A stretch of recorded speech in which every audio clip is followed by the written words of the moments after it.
Before you move to Everett, Washington, you need to know this. The home price is only the start. The real cost of living is what catches people off guard.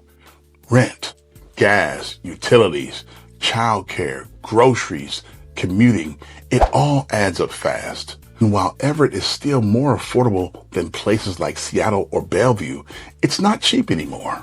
So in this video, I'm breaking down the real cost of living in Everett, what renters are paying, what buyers are paying, and what kind of budget actually makes sense here.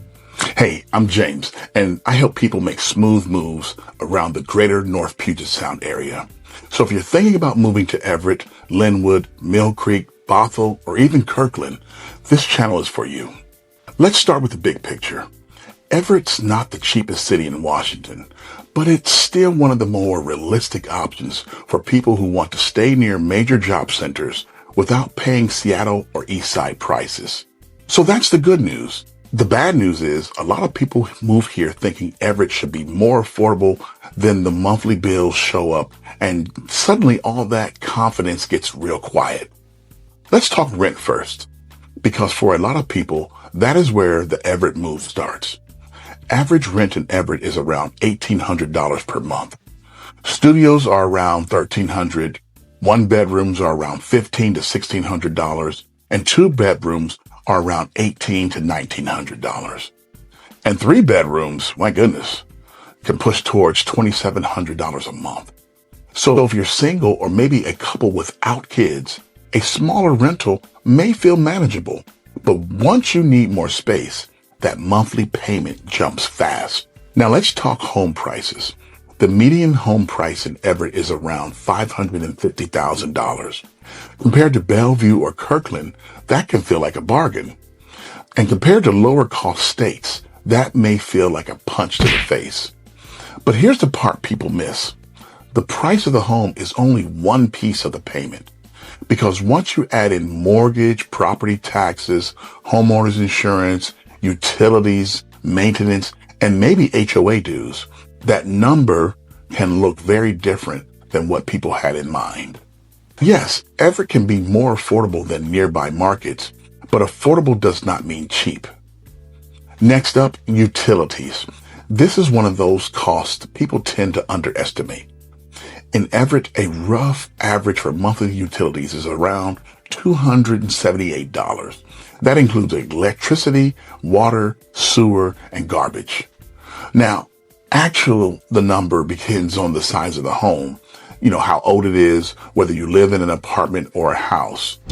And then let's talk transportation, because two people can live in the same city and have completely different monthly budgets based upon one thing, the commute. If you're commuting regularly to Seattle, Bellevue, or the East Side, your transportation costs can add up in a hurry. And it's not just gas. It's also wear and tear on your car, time in traffic, and the daily grind of being stuck on the road.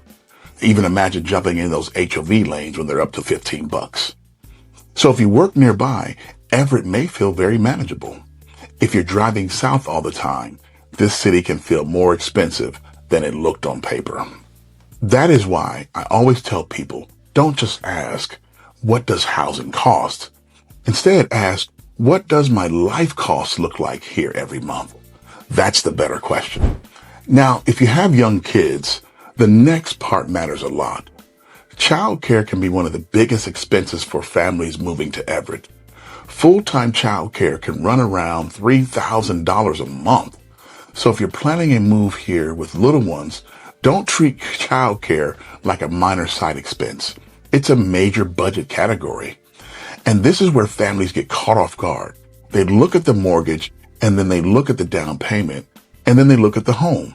But they forget the rest of the monthly math. And the monthly math always wins. What kind of income do you need to live in Everett comfortably? That depends on your setup.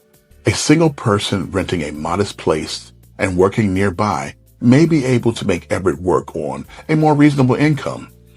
A couple with two incomes and no childcare can usually do pretty well here.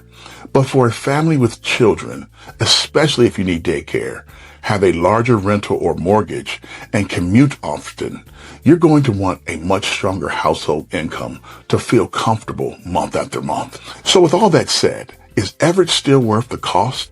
For a lot of people, yes, because Everett gives you more space, more breathing room, and a better shot at affordability than some of the more expensive cities nearby.